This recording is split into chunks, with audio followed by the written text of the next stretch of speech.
Nelson is, there's a laundry list of things for Nelson's biography, and I'll touch on only a few of them. He wasn't going to be an attorney. He went to business school at St. John's, and Peter Leocoris kind of lured him to Temple, and he became the first Latino law student. He became the first first Puerto Rican graduate from Temple Law. He's the first Latino to pass the Pennsylvania bar. At age 34, he was the youngest judge and the first Latino judge in Philadelphia. He was a White House fellow during the Carter years. He was an administrative judge and just did a tremendous job cleaning up the court system. He was general counsel to the Department of Housing and Urban Development during the Clinton administration. And he is currently the first independent director at Exelon Corporation, and has been, I think he's been mentoring people his whole life. He's certainly engaged in mentoring a future leader in Exelon. And he has been a partner in 3 of Philadelphia's most prestigious law firms. And that's only a touch of it. Nelson has been in and out of the private sector and the public sector, and has done a lot to bring them together. I miss anything, Nelson, that I need that's important to add? No, thank you. Thank you very much for the introduction. Okay. So I want to touch base, and I'm not going to cover all of this, Nelson, if you want to hit on it, or I can hit it all. We were talking when we first came on that Nelson was recently in San Diego speaking to a group, and it was regarding a survey about how, the current state of the Latino community in the United States versus how they're perceived. And these were CEOs from Goldman Sachs, Home Depot, Target. I forget the list. I guess it was 20. And the current beliefs are mostly positive about Latinos. 73% believe that they have a lot to offer the country. And at the same time, 53% believe that the majority are undocumented or are illegal. 41% of non-Latinos believe that Latinos have a history of committing violent crimes. In contrast to that, the actual figures are Latinos represent about 19% of the population. 67% of them were born in the United States. Only 13% are undocumented. And I found this fascinating, that the percentage of Latinos in the workforce is higher than any other population group in the United States, which again, I think belies some of the thoughts that people can have. So, and in contrast to that, 39% of our population, non-Latino population, believe that Latinos rely on welfare. Totally flies in the face of that. And there's nobody that works harder than nobody has worked harder than Nelson Diaz on behalf of many communities, the Latino community, certainly among them. It might be a good place to start because it's Sure. about origin. Nelson, if you were born in Puerto Rico, aren't you automatically a U.S. citizen? That was a question from Bob Zecca. The answer is yes, but the story is somewhat complicated. And we discussed that with Robert together. Maybe he can explain the issue of citizenship, because you're a full citizenship when you're in the mainland, but you're not a full citizenship when you're on the island, because it's a commonwealth, and thereby it's a protectorate more than anything else, even though they call you a citizen. And Robert and I discussed the fact that we were made citizens in 1917, and I asked him what happened in 17. He couldn't remember. World War I, so I guess he wasn't born yet, and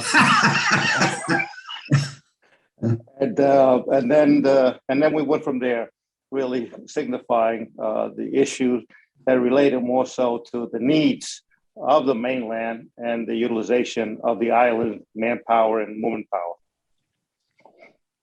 Yeah, it was really to have people to fight, essentially. And there's a lot of ambivalence about making having Puerto Rico become a 51st state.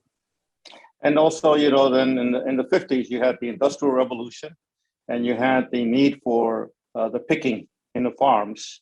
And so that was the major wave of immigration or migration to the United States as a result of the needs of the Industrial Revolution and the needs of workers. And also there was a need in Puerto Rico that was incredibly a situation of poverty in the island. And so both needs essentially blended into each other. And to be clear, Nelson was born in New York City. His mother. I was conceived in Puerto Rico, though. Yes, that's right. Yeah. No, I know. That's you will find that at the beginning of the book. And to be clear, Nelson does not get any proceeds from this. All the proceeds go to Temple University. So people know that. How would you best characterize the overall situation of the Latin community in the United States at present? We talked about some of the perceptions versus realities, Latino professionals and Latinas in leadership. Are there some positives you believe we can capitalize? I don't know if people saw the article about Latinos in leadership right now and on boards. It was on the Business Journal this week. Yeah. And it was very well written by Jeff Blumenthal, so I really appreciate his willingness to get that research done. The perception essentially is, as you indicated from the poll, that we have a new community in the United States. Puerto Rico has been part of the United States since 1898, so that's not a fairly new community. New Mexico, Texas, and California were annexed to the United States. So if you look at that, you'll see that a large portion of the Latino community was there before the Anglo community moved into Texas, New Mexico, Arizona, and some of the other states. So there are people who are Latino who have been part of the United States for over 500 years. And if you ask any individual that knows a Latino, his first perception, according to the poll, is that they're hardworking and very nice people. But then if you look at people who don't know Latinos, the whole concept is they're a bunch of rapists and immigrants coming across the border. So it's the perception of where people get their news, which creates a lot of the issues. And most people are getting news today, unfortunately, through the social media. And that tends to be the area in which many biases is drawn. As you know, all kinds of biases drawn, not only this issue, but that's the perception that we've seen. And I think there aren't that many professionals in the Latino community. And there are a number of professionals in many areas. And as a result, the corporate community has not been able or has not understood the fact that the diversity on boards creates greater opportunities for profit within their own organizations, proven by the fact that when they added women and African Americans and Asians, there was a 33% increase in many of the companies that added diversity to their boards. Latinos are recently been discovered as a result of the Black Lives Matter movement, where they found and have been able to seek individuals to serve on major C-suites and corporate boards, as you have seen, as a result of that movement. And we obviously believe that there is an importance to the Black Lives Matter, but don't leave Latinos out who have been here for so long and have not had a participation in the corporate community of America. So I helped start the Latino Corporate Directors Association. And this year we were able to place 170 people on corporate boards, not necessarily on the Fortune 500, but through the thousands, and that has been a positive nature because people used to say, I can't find them, and when they see all of the backgrounds and all of the incredible issues that relate to their own business, and they find people who can be helpful on these boards, they've reached out, and we've been able to, our educational program and otherwise, to provide them with that result. One good example that I think Robert and I spoke about is that when I was on the Exelon board, as you know, as a board member, one of your responsibilities is succession. And the CEO was speaking about succession, and he had white women, African Americans, and others that he spoke about, put him in the succession process. And I asked him on the side, do you have any Latinos that you think might be able? He said he didn't know any. So I said, if I give you one, will you mentor him, and will you help him become successful in this process? October 1st, he was announced as the new CEO of Constellation, which will be a Fortune 100 company in the second quarter of the coming year. He's an engineer and a lawyer, and he was involved only in the legal department at PICO.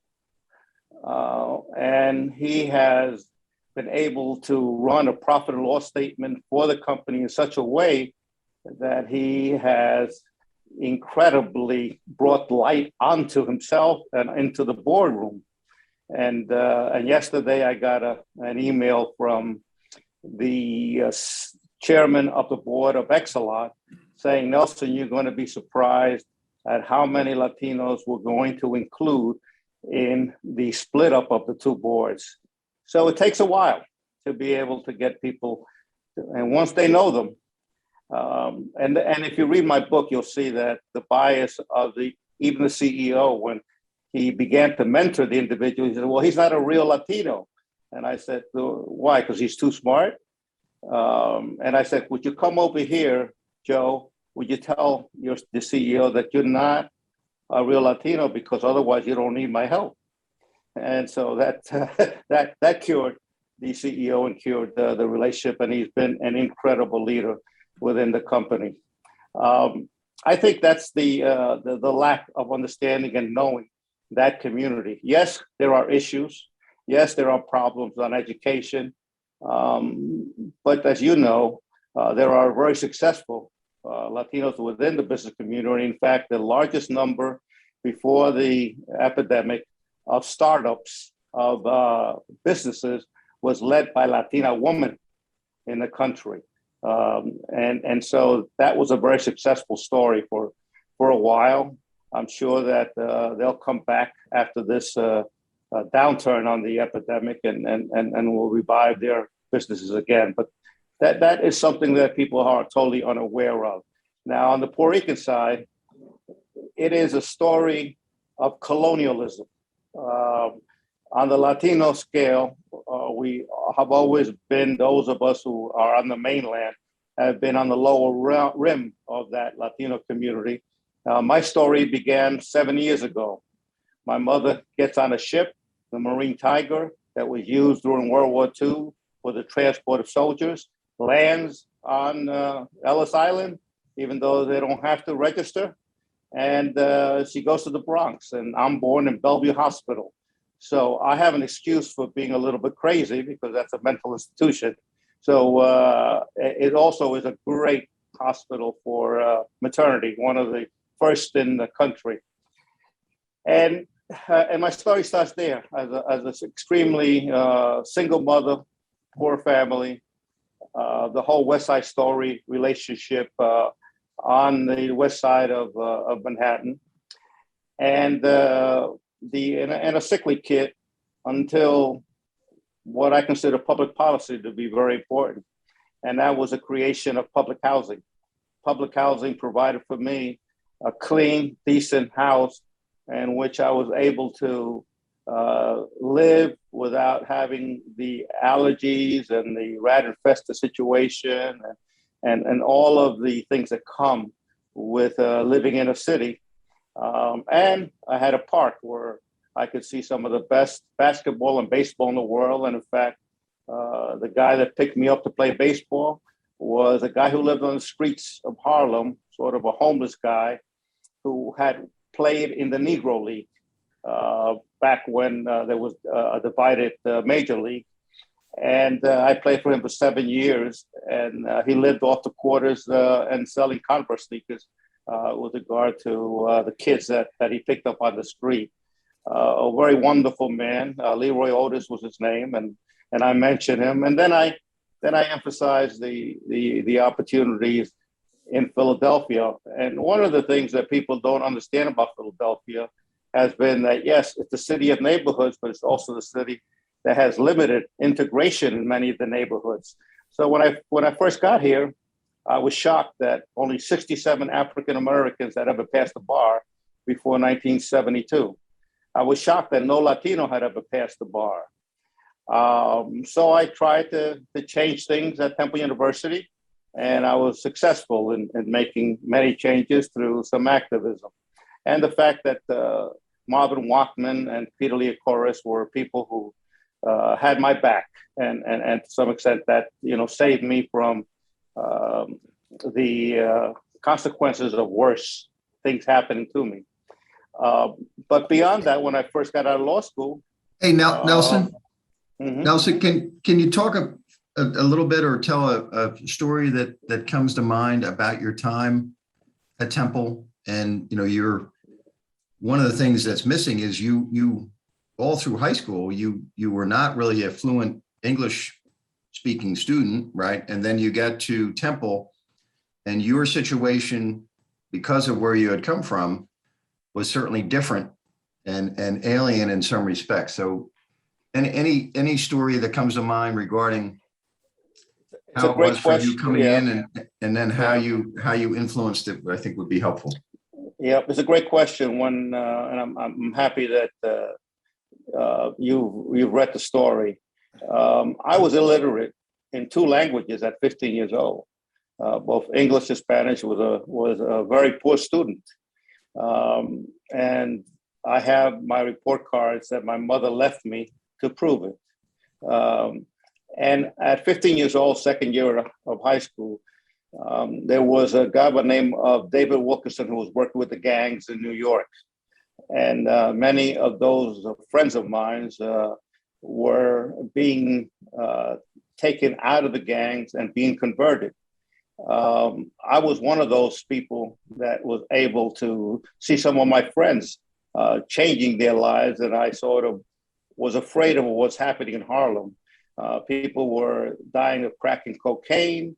People were nodding around. There was a considerable amount of crime and arrest. That fear brought me to responding to my mother's urge to go visit this church where all these young kids had been worked with, and I attended. And I tell you, there was some young looking ladies that attracted me. And also the fact that I thought, some of my gang members were getting it together. And then I had a major conversion of faith. And one of the things that I learned is the lack of fear and the belief that I could do all things in God who strengthens me. So having that belief, I think, made me believe that there was nothing impossible for me. Within a year, I turned into an A student. I could memorize the book, give it back. I might not have understood all of it.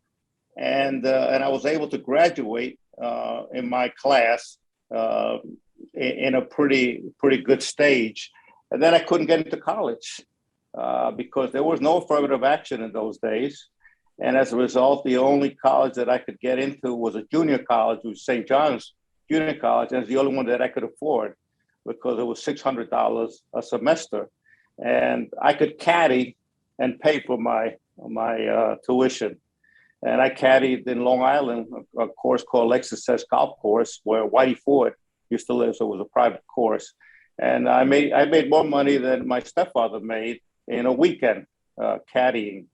And then I graduated from the junior college, continued to the 4-year program, and I graduated first in economics in my school and second in accounting in the school. So my abilities in business were incredibly apparent, and I was recruited by the top accounting law firms.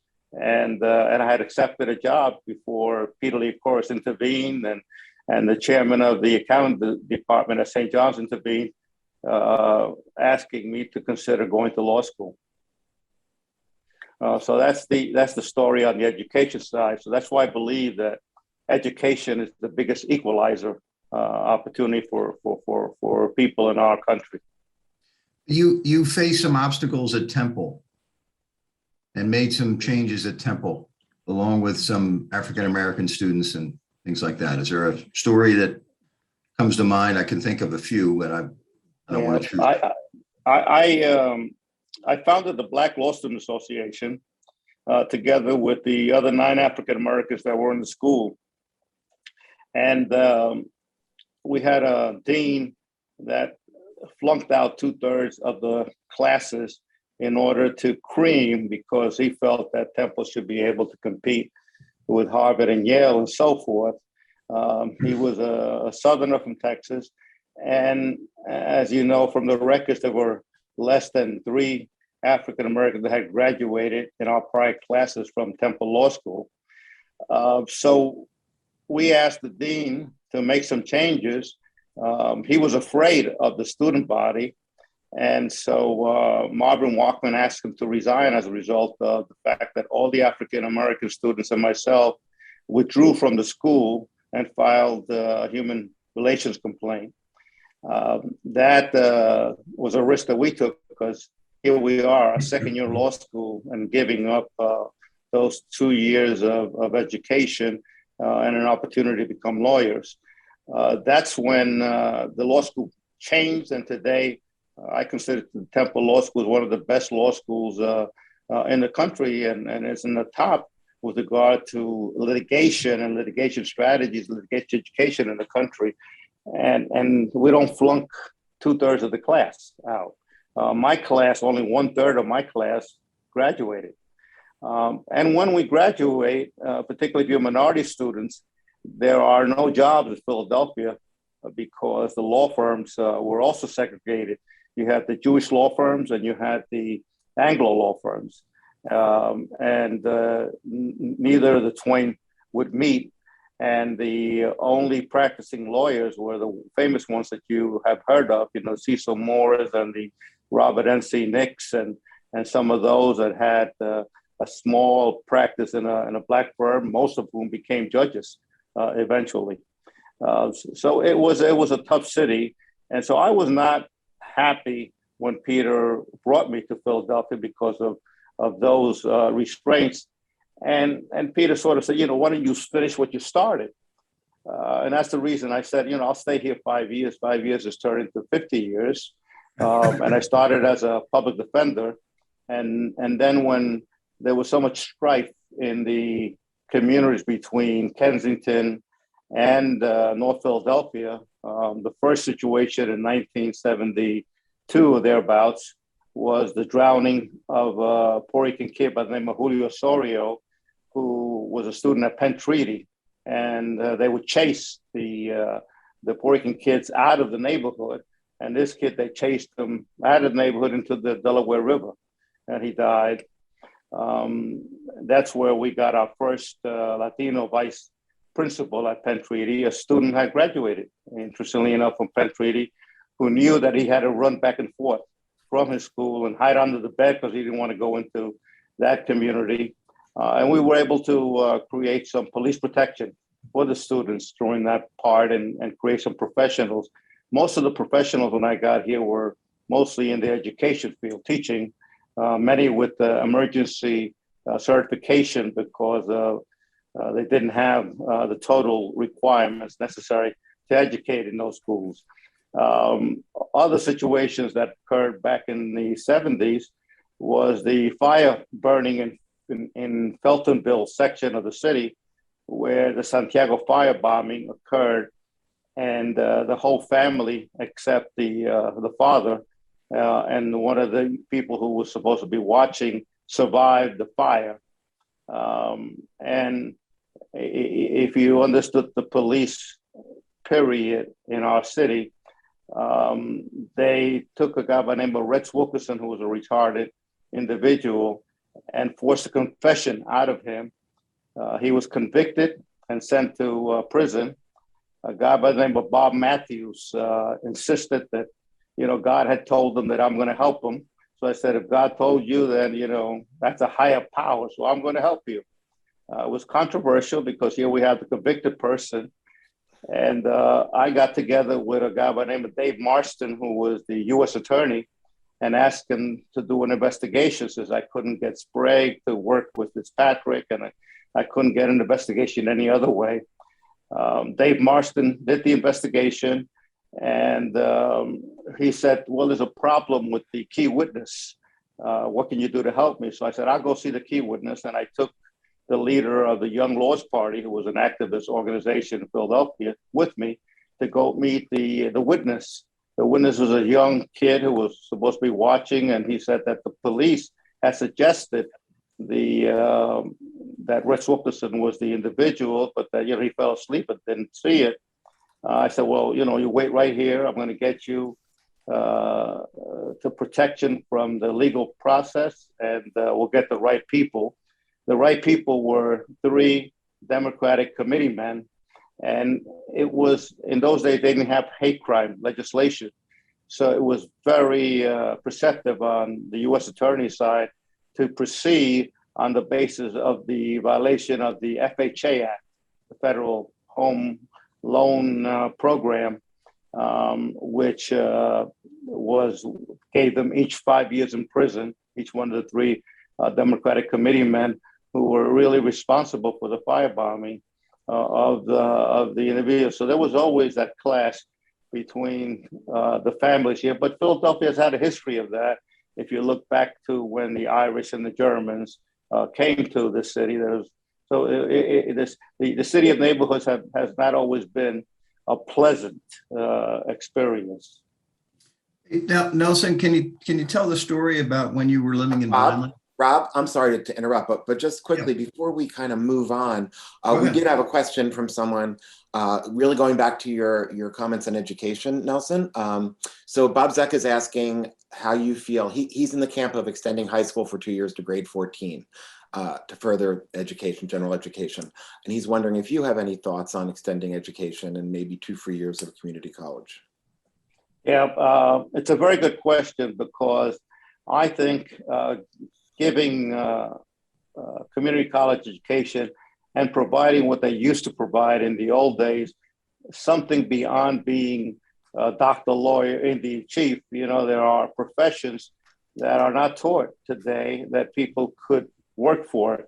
Example is in the electric utility system, there are great opportunities. Just the person that climbs up the pole, just a person that drives the truck, just the electrician that's involved in the process, just the person that changes the smart meter process. And those people, some of them make $18 to $25 an hour, if not more. And we sort of have not opened up those opportunities to others. And part of it is because in the utility industry, and as you know, energy is really the next economy, as you can hear from many of the professionals and the new legislation that's coming out in terms of the infrastructure. It's going to be the next economy, a next economy of opportunities with electrification of cars and so forth.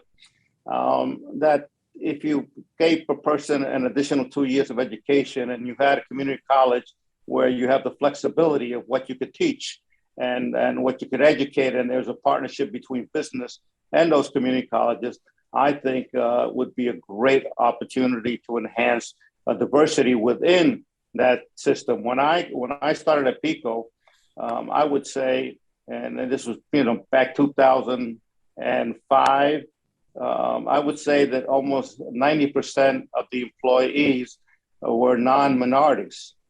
And it's because it was a trade that is passed down by family lines. And when that happens, essentially, it's who you know. And that was a big issue, but we've come a long way. When I started at Exelon, we had the generation company. We had many nuclear plants and other generation plants, and people thought that they couldn't find people to work for those areas. And we said to the one who's the CEO today, who was then the president of the generation, we said, look, you can get them from the U.S. Navy, you can get them from the veteran process, you can get them from community colleges, you can get them from going into communities. And I tell you, he took that to heart.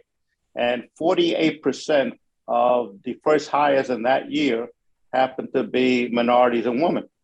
So there is an ability to change and integrate the workforce. The problem is that we tend to be very self-serving and hire people like ourselves most of the time. Thanks for the question, Bob. Nelson, I'm curious, would you tell the story about an incident that happened when you were living with your family in Vineland, New Jersey, and the year? In Mount Holly. When I was when I first moved out of Camden, New Jersey, I thought I wanted a big house, and so I moved to Mount Holly. It was really called East Hampton, and it was a new community called of U.S. Homes. And one evening, behind our house on the farm, there was a cross burning in Mount Holly, New Jersey. And my wife and I looked out the window to watch it, and we made no bones about it. When I first bought a house in the Kensington area of Philadelphia, my house was vandalized the weekend. I on a Friday, I did the settlement. Saturday and Sunday was totally vandalized. There were helicopters flying all over. The Human Relations Commission called me and said, your house is no longer there. And I left that house there until I got elected on the bench and gave it to the community. It was 1806 Albert Street. So I don't know if it's ever been revitalized or if it's still blocked off, but I gave the house back to the neighborhood in 1981. Excuse me, Nelson, we have someone who actually has a question related to activism, and it's a little involved, so I'm going to hand off to Karen, who will speak directly. Karen? Thank you. Thanks, Demi. And good morning, Nelson. It's so good to see you. Good morning, Karen. It's really great to see you too. I know that you have been an activist throughout your career, and it was interesting to hear what you were saying about your law school experience. I am in awe of the fact that at that time in the history of the law school, you and your African-American colleagues decided to protest the system in such a way that it actually jeopardized your ability to become a lawyer. I hear that, and I'm just in awe of that kind of commitment. And as you're telling your stories, I see a thread of activism commitment throughout them. For example, you just telling the story about your house being burned, and you leave it, it's part of the community, it's part of the experience, it's part of your expression of how important it is to make a statement and be a part of the activist movement. I was wondering if you could just sort of speak generally to the importance of your being an activist in your life, and if there's some way that you feel that you can inspire others to similarly be activists, and are you optimistic about activism in the United States today? So that's multiple things to ask you to talk about, but just the theme fundamentally is activism in your life and how you see it in the world today. Yeah, Karen, it's a great question because on board, you're supposed to be collegial. And when they selected me on the board, I was not prepared to be collegial on the board of Exelon. And I was fortunate that when you're on a board, it's very hard to kick you off on a corporate board. But once they realized that I was providing real good knowledge, and I'll give you an example of one. They had a pension fund that were running to the ground, and it was being run by a person who knew nothing about it. So we was just buying advisors. And so I stepped in, and for 2 years, here I am, an angry Latino, as everybody thinks I am, which is really not. It's an emotional thing on my part, and people consider it anger. And finally, when they do the right thing, the first year, and it was really during the recession too, 2008, they make $1.8 billion in profit. All of a sudden, Nelson gets smart. So once you're able to show and contribute the right way, they realize that the issue of activism is not because you want them not to succeed or because you have an agenda, but because you want them to succeed even more. And so in the law school situation, you have law school, which is in the middle of North Philadelphia. And they are totally ignoring North Philadelphia. And how can a school that is state related have an ability to discriminate in the way that they had discriminated, and how the law itself had discriminated because of the way that exams were placed in ways in which if you were African American and they had your picture, you automatically flunked the exam. And that was the Philadelphia Bar Association committee that searched that, and I put that in the book. So there's a lot of Philadelphia stories within the fact that Philadelphia has had a real struggle with the issue of integration and with the issue of understanding that there are highly qualified individuals within the community. And I had a great mentor, and that's what helps. I had Charlie Bowser, who was the first African-American deputy mayor in Philadelphia. And he was a guy who I considered to be part of the society. I mean, the first time he met me, I said, "Hi, bro." He said, "I'm not your brother." And he said, he said, "Who's that guy with the chiki?" I was wearing the chiki and activist in North Philadelphia. He said, "He's a lawyer." I said, "Oh, he can't be too dumb if he's a lawyer." Charlie brought me into his realm and into his circle. And that enabled me to do and to be involved in the business community of Philadelphia. I was in every situation, the Great Philadelphia First Corporation. I was the only non-paying member on the Philadelphia relationship there. I got involved in economic development with the Great Philadelphia First and did 6 or 7 neighborhoods of economic development with them without it costing them anything, because I knew how to use the tax credit system. So knowing how to leverage what's available and what they can contribute and what they had, and opening up the financial institutions, because as you know, redlining didn't only apply to real estate, it also applied to business loans. People had trouble and didn't understand how to get business loans in the city. So all of that backdrop was something that made me angry about discrimination, but not angry about individuals. And so feeling like a broken record at times was sometimes trying to question myself whether or not I was really sane or insane. But my faith really carried me, which is I had no fear, because I figured, hey, the worst they can do to me is send me back to Harlem. I can't live any worse than I'm living now. The second thing that made me believe is that, God put me in a situation. So I just felt that, hey, if I hit a wall, I'll just make a right turn and see if there's another door opening.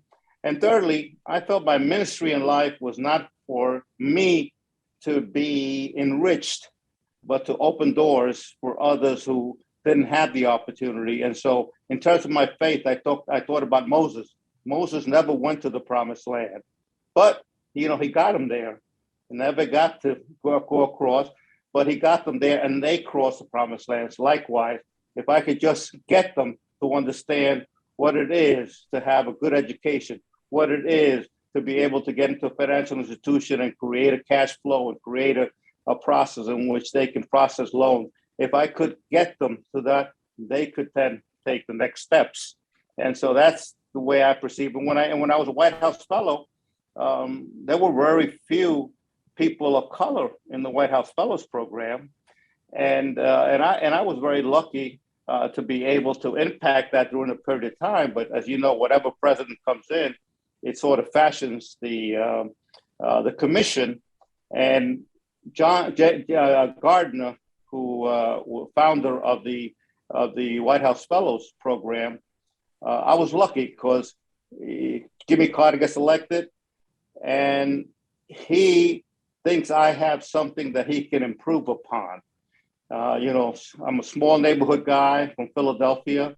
One of the people they first got into the program was small guys like Johnson, who was a small reporter, who then becomes the UPI president and CEO. So they Gardner had that vision that others didn't have, and I blew the interview because I'm not great at interviewing. I mean, I've been rejected by more people, and I've been lost to my own mentees. Why? Because I'm not a great. Because I tell you what, I tell you like it is. I'm not there to sugarcoat things, but those of them who have selected me have benefited because I'm really committed and I do the work that's necessary to get you over the hump, and that's what's necessary in terms of activism. Is hey, what you see is what you get, and if you don't want that, that's okay. So you reject me, but you're going to get somebody who looks like you, acts like you, even though he may have a Latino name or he's an African American. He's safe for you. And safety doesn't provide change. And so those are the things that I sort of envision in my life. And that's what Robert sort of grappled with me. He says, boy, you took all of these different angles. And I said, well, because, hey, I didn't care what the outcome was going to be on the other side.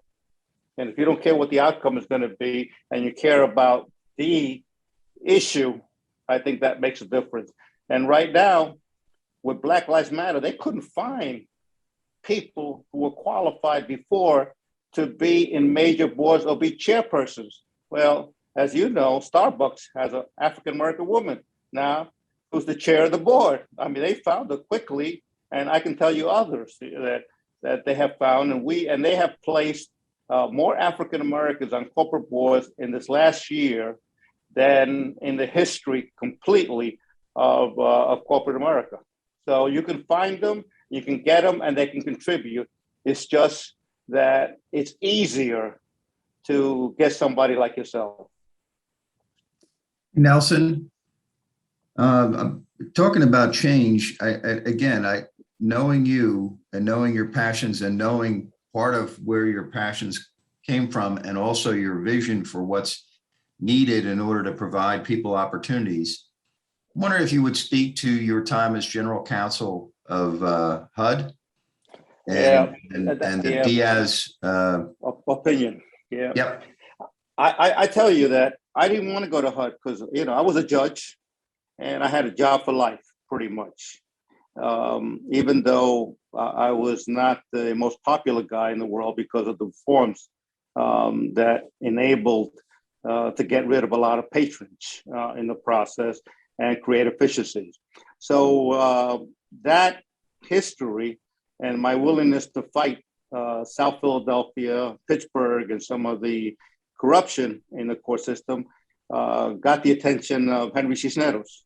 So Cisneros asked me several times to join him at HUD, and I kept turning him down because I thought he was a friend, and I thought that I didn't really, want to work for a friend, but he was a lot more perceptive than I was, and I finally accepted and went to work for HUD. One of the things that I saw at HUD was that first I had an office of 500 lawyers, and there were only 5 minorities. 500 lawyers, which was a surprise to me because I thought HUD would have a lot of minority lawyers. or minority personnel because of their business. And so I decided to really run the office myself and make my own opinions. The first week I was there in Vida, Texas, they killed an African-American in Vida, which Vida was the head of the Ku Klux Klan. And my lawyers couldn't find a basis to try to rectify the issue in Vida, Texas. So one of the things I was intuitively, because being a judge, you sort of have different kinds of thinking than you have if you're a federal bureaucrat. I said, well, are the civil rights laws part of the laws of the United States?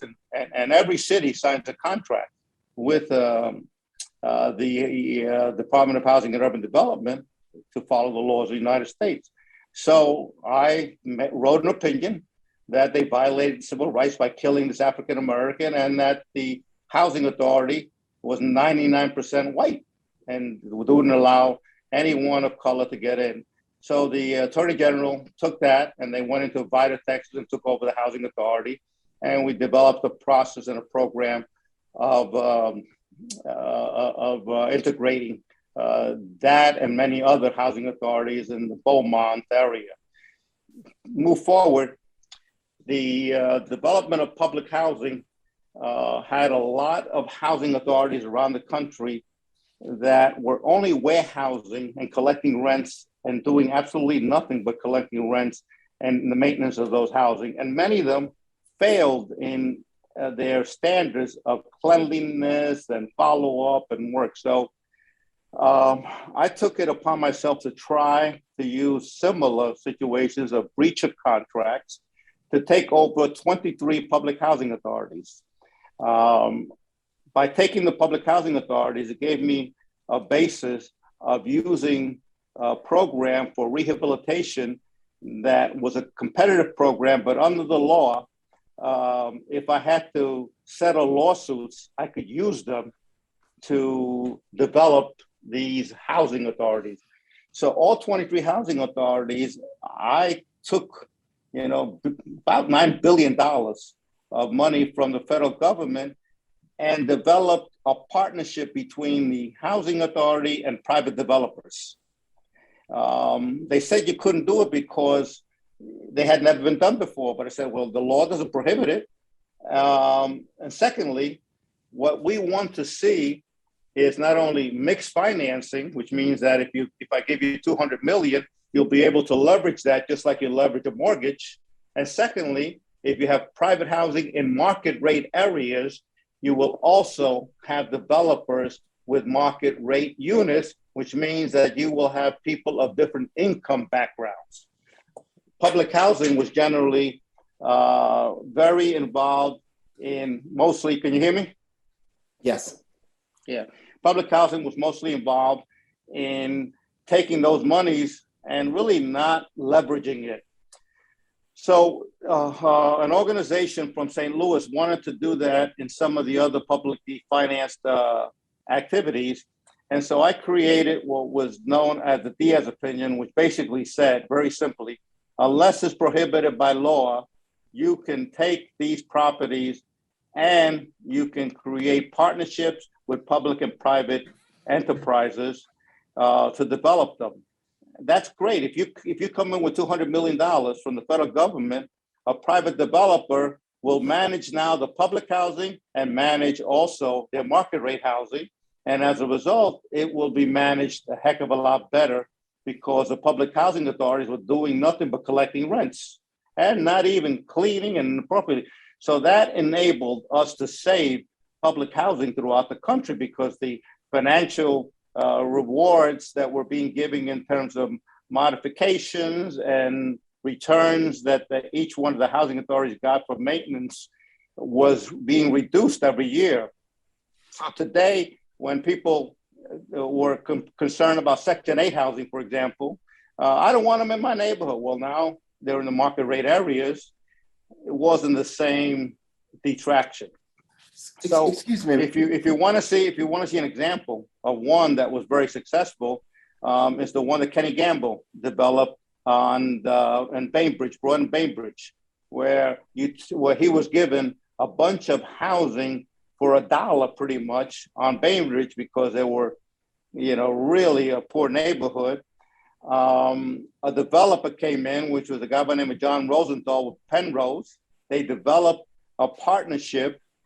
Penrose ran the whole project, did the whole project, and put market rate with public housing, and you couldn't tell the difference. And as a result, those housing today, both the public and private housings, are worth millions of dollars in terms of market value. And so they're desirable housing. Go ahead, Demi.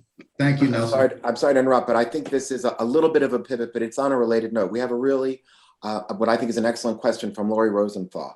And it's really back to this notion of how we hear you talk again and again, Nelson, about giving back and really trying to reach back and help other people.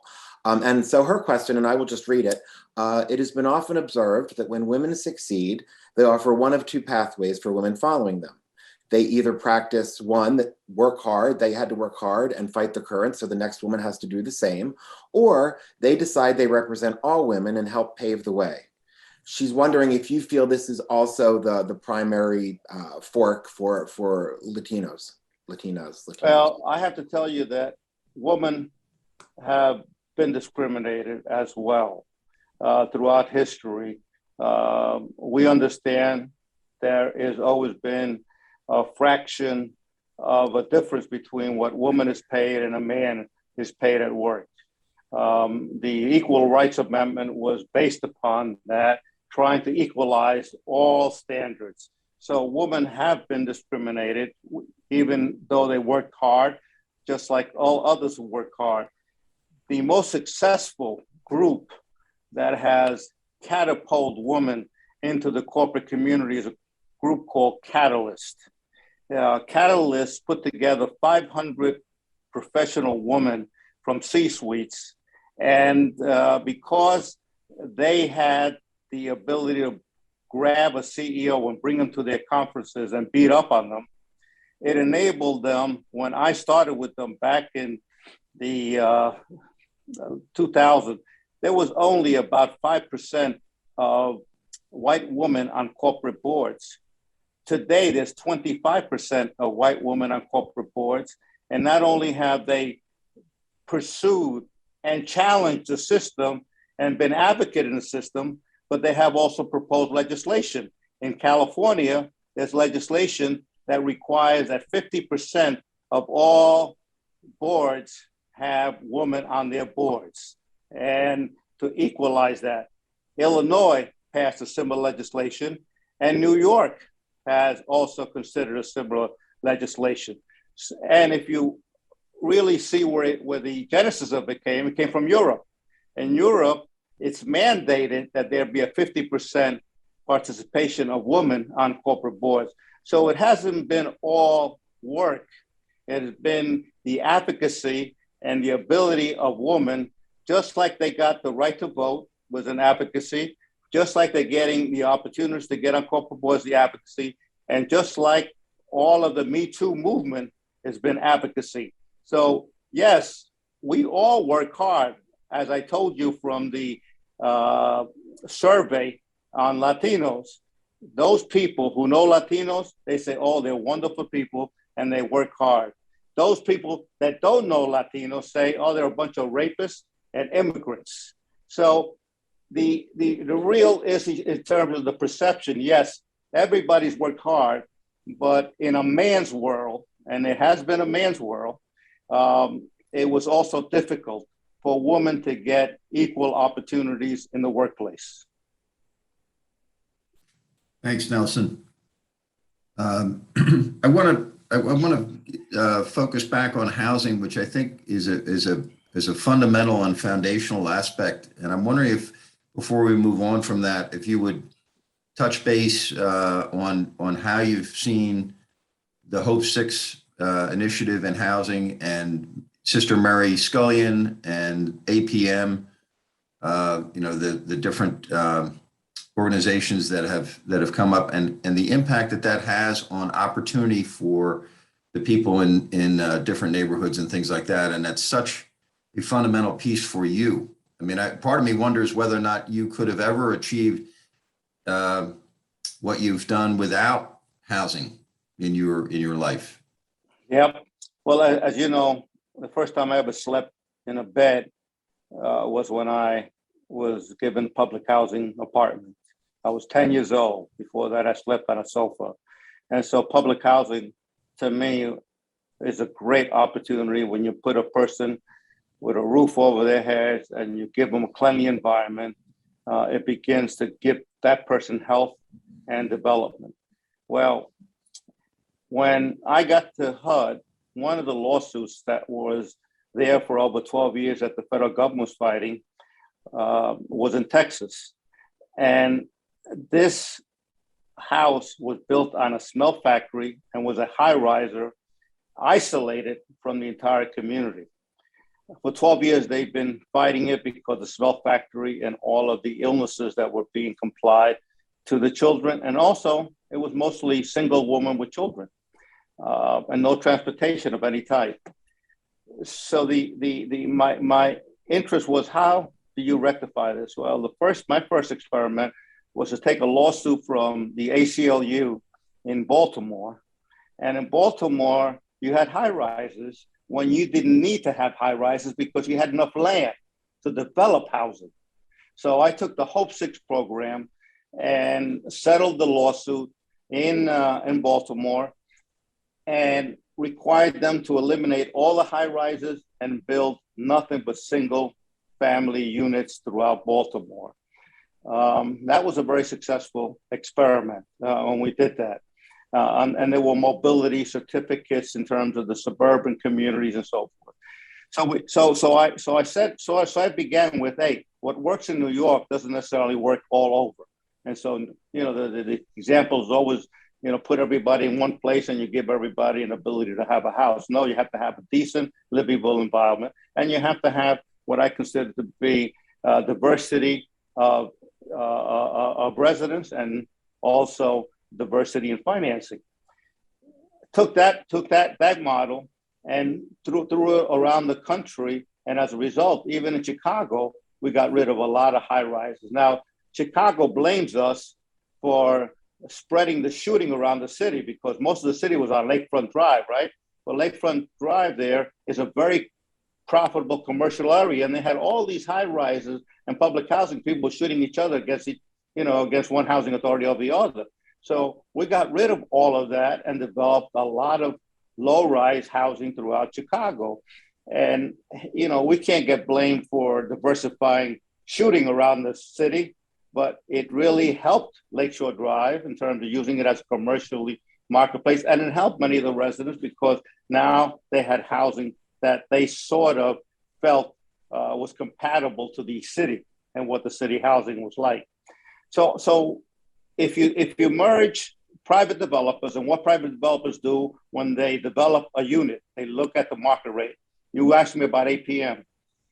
We got PGW to give us a parking lot that they had on the other side of the Temple University railroad tracks. Totally abandoned, pretty much. We got that property. I got a guy by the name of Ross from New York who came in with the nonprofit relationship. He got the tax credits from the state. We developed the first and top viable unit that was the best in terms of all of the standards required with regard to EDA standards. They filled that house in right away. So now Ross says, because you compare that to transportation. They're right in the entrance of the SEPTA track. They're getting to Center City in about 5 minutes. They can go up north if they want to. And the housing is very, very suitable and so the whole unit got paid for already, I guess, in less than 10 years. The whole unit got paid for. So Ross made his money. The APM has gotten the benefit of it, and then they own the project. Well, Ross, what he's done is now he's taking the property on the other side And now he's developing single housing units for himself. So here he is now understood what was available with regard to doing a private public development there. And now he's doing his own development on the property on the other side of that rail track. So that there is a benefit to understanding how the market rate and the market development occurs at the same time as how the public funding and public opportunities are available to tie them together to make a neighborhood a lot better. And that's what's happened in that area. The neighborhood's a lot better. And APM is probably the largest owner of single family units in North Philadelphia. Yeah, and it's a community development corporation that then has given rise to businesses and all kinds of things, which are really transformational as far as opportunities and the safety of the neighborhoods and things like that. Yeah. And you talked about Sister Mary. With Sister Mary, what I did was most of the money for homelessness was given to the city, and then the city sort of distributed. I changed the standard to have the homeless projects compete for it. And so Sister Mary could directly compete for it by applying to HUD without having to go through the city. And so it also eliminated a layer of patronage and politics locally, since we knew that Sister Mary's program was probably the best in the country. There were two great projects, one here, and there was one in San Francisco, two areas of large groups of homelessness at the time. And then there was the issue of the people who had been subjected to AIDS when I was there, and the lack of housing for them because of the fear of what AIDS had. And so we were able to utilize them as a disabled, quote unquote, community, and got them housing requirements in many of the units that were developed as a prerequisite. One of the things you asked me about is what I would do to essentially promote housing and promote integration in a city like Philadelphia. And one of the things that I would do is that all developers would have an 80-20 obligation, which means that 80% would be market and 20% would be low income. And that would give you a better sense of providing housing for low income people, which would be more desirable since it's oriented towards a profit making operation in terms of development of housing in the city, which we don't have those requirements at all here. Yeah. So we're about 15 minutes left, and I think what I'd like to do is kind of offer you three areas to talk about, and then you can talk about them as makes most sense. One is collaboration has been such a huge part. I feel like that's your middle name, Nelson, with so many different business leaders and mentorship, both being mentored and mentoring. So any particular stories that point out the value of that. The second thing kind of on my brain, I think that people might be interested in is your time as city solicitor. And then the third is, the understanding that Latinos already make up 19% of the population, and the Latino population is growing at 7 to 8 times the rate of other groups within the country. So it's a rapidly changing force and face, both as far as market opportunities and I'm wondering if you could speak to what you kind of forecast or foresee stemming from that. Is that those fair questions? Yeah. The last one first is that, I mentioned to you that the Latino community is extremely religious, and they believe the biblical term of being fruitful and multiply. So they're very fruitful at multiplying. And you expect by about 2035, 100 million Latinos. in the US right now. As you indicated, 19%, which is close to 64 million already. So we are rapidly growing as a population, as a community. And a lot of it happens to be born locally. So most of it occurs as a result of birth and not migration or immigration. We've had a lot of migration to Puerto Rico as a result of the colonial status, where the people, go back and forth. And when things are bad in Puerto Rico, they come here. And we've had probably after the Hurricane Maria, about a growth of about 1 million Puerto Ricans in the mainland.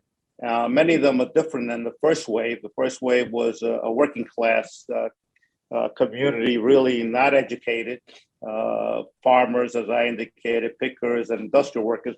This new community, many of them are educated, and many of them come with some professions. And so they are coming into a very robust workforce that's necessary and needed. And so they're coming into a better shaping relationship. And right now, Orlando is the largest city of Puerto Rican population in the United States. And we call them Mickey Ricans. The first wave, we sort of will call them New Yorkers, which is because a lot of them came to the Northeast New York. This second major wave is that. And like most waves, their children tend to stay here. They don't go back. Many of the parents really always a dream of going back, but many of the children stay here, so they become really integrated into a community. So that's the first thing. On the give me a perception what the other questions were quickly, so that I know. So one was your time as city solicitor. Solicitor. Again, you're so ingrained in Philadelphia. Yeah, city solicitor was probably the best job I ever had, although financially it doesn't pay much, just like being a judge. But the solicitor gave me an opportunity to really help me do things that I hadn't done just generally. I was on the convention center board, and I brought conventions to Philadelphia, many Latino conventions to Philadelphia that weren't sought after in the past, and it assisted us in improving the local Latino organizations. I did some fighting on the Supreme Court. We had the issue of the marriage equality issue, and we had that we fought, and I had many religious people send me to hell as a result of taking on that issue. But you have to follow the law. People understand you're a lawyer, you represent the city, and you have to follow the law irrespective of your individual beliefs.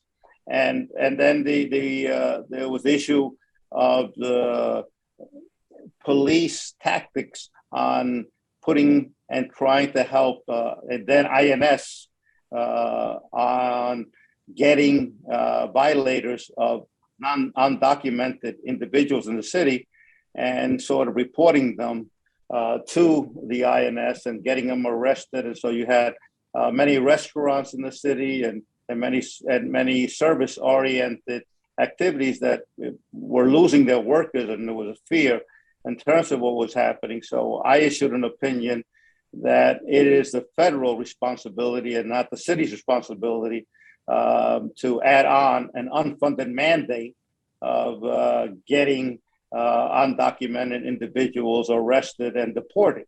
And so that opinion was also adopted by the Allegheny County Commission. And so we had an opportunity to impact and have less fear with regard to our service-oriented activities in the city, which involve tourism and so many of the other financially open areas. As a judge, I wrote an opinion that I think helped the city a great deal, which was opinion related to the city-related organizations could have a nonprofit arm to fundraise. And that didn't happen before. And what happened there was that Fairmount Park was trying to clean up their parks, and the William Penn Foundation had given them a grant and to use outside workers to clean up the park. And a lawsuit occurred from the unions that only the union workers should be employed in doing that. And I was able to show that philanthropy is different than having money coming into the city budget. And that enabled the Philadelphia Museum to create their nonprofit board, which saved the museum a great deal. And a guy like Glenfish was incredibly generous in rising the Philadelphia Museum, the Philadelphia Library, and Fairmount Park, and so many other the city institutions now could fundraise and have the city budget, and also utilize monies on the philanthropic side to essentially save them. And so that was something that I was always afraid that would reverse. They appealed it; it didn't get reversed. And so there are things that one can do if you're perceptive within your own system to try to better the relationships in the city. So economic development was also a key issue in everything that I did. And when I took over the courts, the system was backlogged 7 years, and the system was also backlogged in the criminal process. And I did something that most people wouldn't do. I reduced the budget by $100 million. I took all of my colleague judges and put them to do criminal cases, and ran the civil system with 30 of the top lawyers in the city who sat as judges. And I swore them in. And as long as all the lawyers are willing to waive the presence of a constitutional judge, and we got rid of the backlog in 18 months, 7-year backlog. And the backlog was as a result of, I don't know if you remember the roofer scandal, where there were gifts given to judges, and there were about 12 judges who were dismissed from the bench. And so part of it had a lot to do with the fact that we didn't have people who were running the system appropriately. And I mean, there were things that I got help from the business community. Core States gave me an executive to help me with the budgeting process at the court system. When I had to decide what to do in terms of the cleaning crew of the city hall, they had 55 employees. I didn't know how I'm going to select the proper number of employees. Well, Ronnie Rubin gave me one of his experts to tell me what was necessary in terms of cleaning the courtrooms that we had. And all you needed was 11 individuals. And I said, well, how am I going to pick 11 out of 55? He said, all you got to do is subcontract it out, get a contracting cleaning company. And if they're not doing a good job, it's easier to get rid of the company than get rid of, 11 or so individuals. And so I had, my relationship with the business community has been very, very important to me in thinking. And I think part of it is my education. I was educated and had the desire to work on the business side. And even when I was at St. John's and studying economics, one of the things that I understood is how important it was to have a corporate board that was responsible socially and responsibly economically. And so I think all of that sort of merged into my major desire of being a good steward and also attempting to increase profitability wherever I could, as I always looked at the bottom line. And that has helped me pretty much all the way from my economic development days in the neighborhoods to the corporate days. And the fact that I always felt there were a lot of people smarter than I who didn't get the opportunities. And so that's why I created all of these organizations. ASE, I founded. Congreso, I founded. The LCDA was part of the Latino Corporate Directors Association.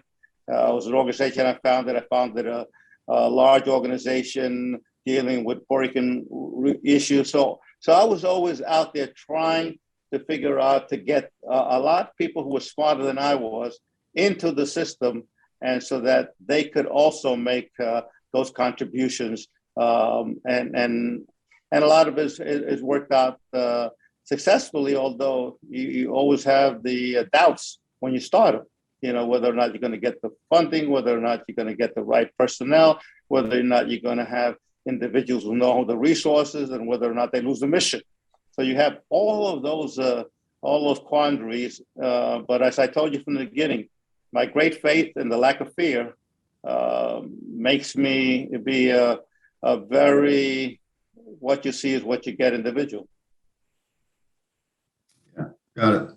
Thank you so much, Nelson. We're winding down. We like what we see. I'm sorry. Thank you so much. I appreciate that. We like what we see. What you see is what you get, and we see. Yeah.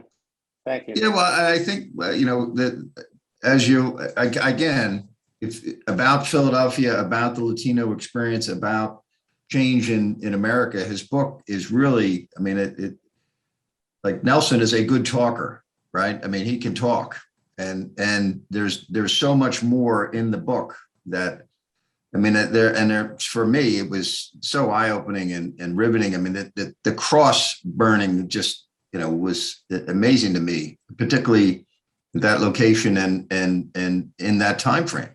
And there's, as Laurie Rosenthal mentioned, we made a lot of progress, and as everybody knows, there's a whole lot more to do.